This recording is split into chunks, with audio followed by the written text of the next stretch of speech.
जी बिस्मिल्लाहिर्रहमानिर्रहीम। मेरा नाम है जी डॉक्टर मोहम्मद अदनान। तो सबसे पहले हम आपको अपने YouTube channel modern dairy farming and business plan पर जो है वो खुशामदीद कहते हैं।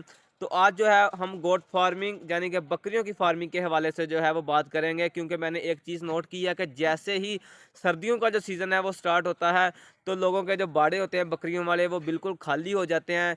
खाली होने का मतलब क्या है कि या तो वो किसी बीमारी की वजह से जो है वो लपेट में आ जाती हैं, कोई ऐसी आउटब्रेक आ जाती है डिजीज़ की जिसमें पीपीआर होगी, मेन जो डिजीज़ है उसकी वजह से जो है उनकी मोर्टेलिटी रेशो इतनी ज़्यादा हो जाती है कि सारे के सारे जो बाड़े होते हैं वो खाली हो जाते हैं। अहम वजह होती है दूसरी कि जैसे ही सर्दियों का सीज़न स्टार्ट होता है तो हमारा जो फार्मर है वो बकरियों की खास केयर नहीं करता, क्योंकि बकरियों को जो है वो आप गायों की तरह ट्रीट नहीं कर सकते। तो सर्दी की वजह से जो है उनमें नमूनिया के जो है वो काफ़ी ज़्यादा केसेस आते हैं।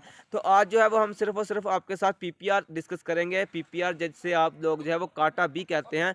इस बीमारी को डिस्कस करेंगे कि इसका पॉजिटिव एजेंट क्या है, ये किस वजह से होती है, उसके बाद आपको कैसे पता चलता है कि आपके जानवर को पीपीआर है, कौन से साइन एंड सिम्टम शो होते हैं। इसके अलावा इसका डायग्नोसिस आपके साथ डिस्कस करेंगे। इसके बाद इसका ट्रीटमेंट फुल प्रोटोकॉल के साथ इसका ट्रीटमेंट डिस्कस करेंगे। और ट्रीटमेंट में मैं आपको एक बात बता दूं, जो ट्रीटमेंट हम आप लोगों के साथ डिस्कस करेंगे इंशाल्लाह, अगर आपने 3 दिन लगातार ये ट्रीटमेंट आपने अपने जानवरों का कर लिया, अपनी बकरियों का कर लिया, तो फिर कोई भी जो है वो आपके फार्म पर बकरी जो है वो नहीं मरेगी। इंशाल्लाह ऐसा ट्रीटमेंट आप लोगों के साथ डिस्कस करेंगे और वैक्सीनेशन शेड्यूल भी आप लोगों के साथ जो है वो डिस्कस करेंगे। तो इस सिलसिले में जो है हमारे पास जो है हमारे फार्म पर भी पीपीआर की आउटब्रेक आई है, ठीक है। तकरीबन 3 दिन हो गए हैं तो हम मसरूफ़ थे, इसलिए जो है हम वीडियो नहीं बना सके। तो आज जो है वो कुछ हालात बेहतर हुए हैं। अभी हमारे पास एक बकरा है, आपको दिखाएँगे भी, क्योंकि मैं कोशिश करता हूँ कि आपके साथ जो भी चीज़ डिस्कस की जाए प्रैक्टिकली भी हमारे पास वो केस मौजूद हो, या प्रैक्टिकली वो चीज़ें परफॉर्म कर सकें, ताकि आप लोगों को जो है वो थ्योरेटिकली के साथ साथ जो है वो प्रैक्टिकली भी जो है वो फ़ायदा हो सके। अभी आपको साइन एंड सिम्टम भी बताएंगे और दिखाएंगे भी, और ट्रीटमेंट भी आप लोगों के साथ डिस्कस करेंगे कि हमने जो है वो इसका क्या ट्रीटमेंट किया। अल्हम्दुलिल्लाह ये अब बहुत बेहतर है, पहले से जो है वो तकरीबन 75% जो है वो रिकवर कर चुका है। तो सबसे पहले मैं आपको ब्रीफ कर दूं पीपीआर के बारे में। पीपीआर जो डिजीज़ है वो एक वायरल डिजीज़ है, यानी कि ये वायरस की वजह से होती है। और एक बात याद रखें, जो वायरस की वजह से बीमारी होती है उसका कोई ट्रीटमेंट नहीं होता, ठीक है। इसमें आपने क्या करना होता है कि एनिमल को जो सेकेंडरी इन्फेक्शन होते हैं, कोई बैक्टीरियल हो गया या फिर पैरासिटिक डिजीज़ का कोई इन्फेक्शन हो गया, उससे आपने जो है वो बचाना होता है। तो एनिमल आपका जो है वो 5 से 6 दिन बाद खुद ब खुद रिकवर हो जाता है। अगर आप इन 5 या 6 दिनों में जो है वो अपने जानवर को प्रॉपर ट्रीटमेंट नहीं देते, सेकेंडरी जो इन्फेक्शन होते हैं उनसे नहीं बचाते, तो फिर आपके फार्म पर जो है वो मोर्टेलिटी की रेशियो काफ़ी ज़्यादा बढ़ जाती है। तो इसके पॉजिटिव एजेंट की बात कर लें तो इसमें एक वायरस होता है मोरबिली वायरस। उस वजह से जो है वो पीपीआर की जो डिजीज़ है उसकी आउटब्रेक आती है। और अगर हम इसके साइन एंड सिम्टम की बात कर लें तो आपका एनिमल जो है वो सबसे पहले डिप्रेस होगा, उसको फीवर होगा यानी कि बुखार होगा, डिप्रेशन का शिकार होगा, वो खाए पिएगा नहीं, उसके मुँह से जो है वो जाग आएगी।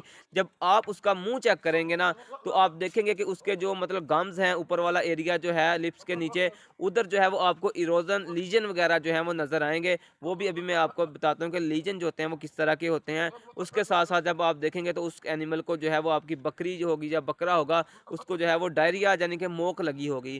तो ये सारे जो सिम्पटम मैंने आप लोगों के साथ डिस्कस किए हैं, ये पीपीआर डिज़ीज़ के है। उसके बाद आपने ट्रीटमेंट की तरफ आ जाना है। तो ट्रीटमेंट इसमें आपने सिम्प्टोमेटिक करना है।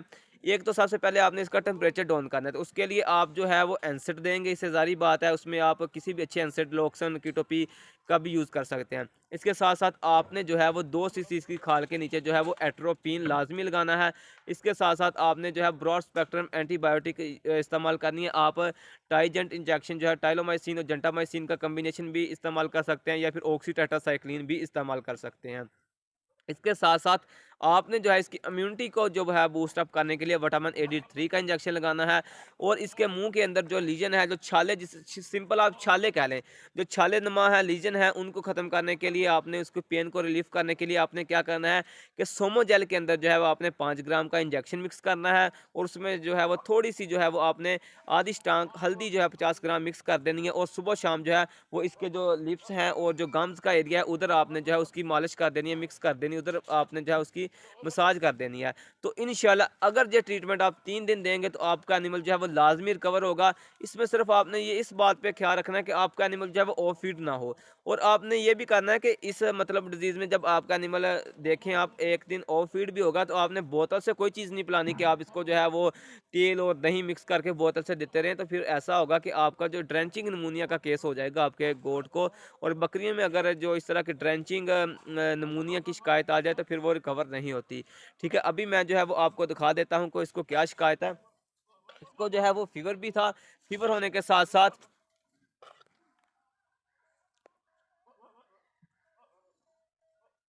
ज़रा गौर से आप देखना, ये देखें आप, इसके जो है वो नेज़ल डिस्चार्ज भी है, नेज़ल डिस्चार्ज होने के साथ-साथ इसकी आई से जो है वो अब ख़त्म हो गया, आई से कोई डिस्चार्ज नहीं है। लेकिन आप ये वाला एरिया देखें, अब जो है वो काफ़ी हद तक जो है वो रिकवर हो गया। पहले दिन जो है इधर सारे सारे जो गम्स थे ये आप देख रहे हैं इधर लीजन थे।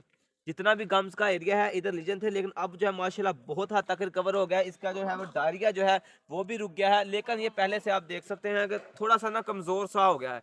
ठीक है, लेकिन कमज़ोरी इंशाल्लाह इसकी आस्ता-आस्ता जो है वो दूर हो जाएगी। तो लेकिन इंशाल्लाह जो है वो अब हमें उम्मीद है कि ये जो है वो रिकवर हो जाएगा। अ, तो उम्मीद है कि आप लोगों तो एक और बात मैं अहम बात आपको बता दूं कि आपने जो है वो वैक्सीनेशन जो है वो लाजमी करनी होती है पीपीआर की। तो वैक्सीनेशन का टाइम क्या है, जैसे ही सर्दियां स्टार्ट होती हैं तो आप जो है पीपीआर की वैक्सीन जो है वो मुस्तफ़ा ब्रदर की या फिर ओरिएंट की जो है वो लाजमी कर दें अपने जानवरों को। इस वक्त जो है वो वैक्सीन शार्ट है, तो इंशाल्लाह 10 दिन बाद वैक्सीन मिल जाएगी। आप कोशिश करें कि जितने भी लोग हैं जिन्होंने इस वक्त पीपीआर की वैक्सीन नहीं की वो अपनी जानवरों को जो है वो बकरियों को जो है पीपीआर की वैक्सीनेशन लाजमी करवा लें। तो आज के लिए इतना ही था, हमें इजाज़त दीजिएगा। अस्सलाम वालेकुम।